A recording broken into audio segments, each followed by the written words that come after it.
that it all started for me whenever I was very young, probably around like 7 or 8. I always got the reports from the school and stuff, but it never really affected my life until I started getting older and I started to be able to make choices on my own. I think I started experiencing signs of mental illness maybe even before the age of 10. I was experiencing depression. When I was a kid dealing with severe PTSD and trauma. My parents got divorced and I had to spend like either or at both parents' houses, and it was really, really tough because they were going through this at the same time that I was. That's when I really started to notice there was an impact in my life and I started to make bad choices.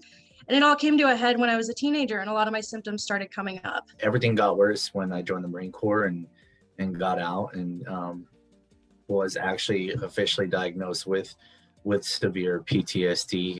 And it made me kind of like dissociate a little bit for the first time because I wasn't used to like having to deal with all of these emotions, and I didn't want to deal with all of these emotions. I started using back in 2006 when I got out of the Marine Corps, and it took 6 years and multiple treatment facilities to get clean and sober in 2012. For a long time, I was hoping a lot of it was situational and a lot of it isn't.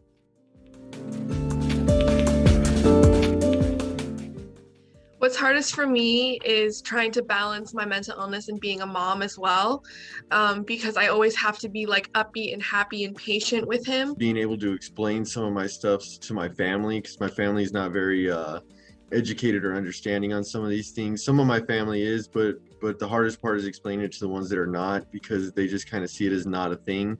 Finding a balance between taking care of myself mentally and making sure that I'm emotionally available to help out my members in the field and to offer the services that other people need. The hardest thing for me right now is actually going through deep, intense therapy that I have to do on a bi-weekly basis.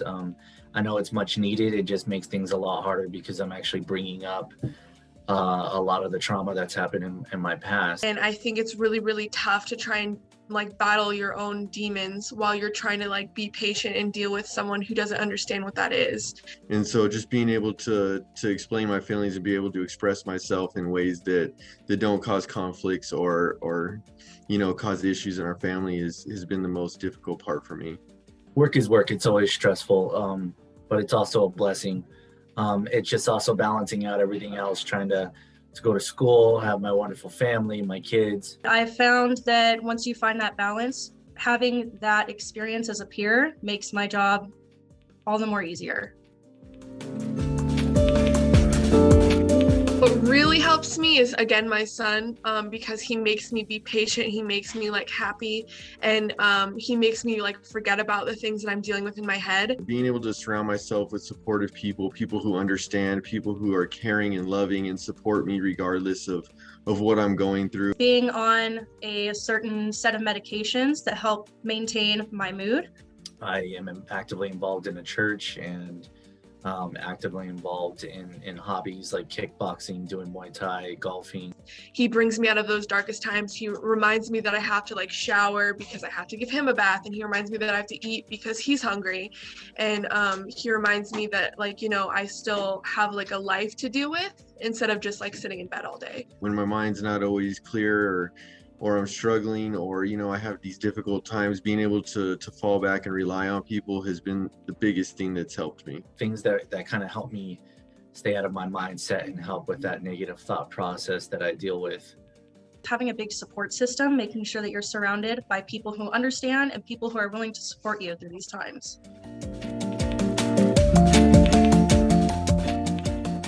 What I would really like people to know is that, one, you're not alone in this, and that there's millions of people dealing with this and they understand.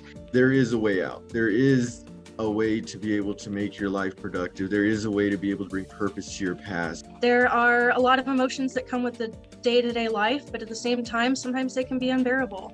Mental health is real. Substance abuse is real, and and people need help. And it doesn't make us bad people. It just makes us more vulnerable people. There is a way out. There is a way to be able to make your life productive. There is a way to be able to bring purpose to your past. And we know that you're not a bad person, and we know that it's hard to deal with mental illness. We're regular people. We have we have our problems, but you know, we've learned how to cope with them and move on in life. So if you're watching this, I just want to let you know that everything's okay and you're not alone. And so many other people go through this on a day-to-day basis, and it does get better. There are certain steps that you can take, and your life doesn't need to be this dark void forever. Everything that you are feeling is valid, and you're not alone.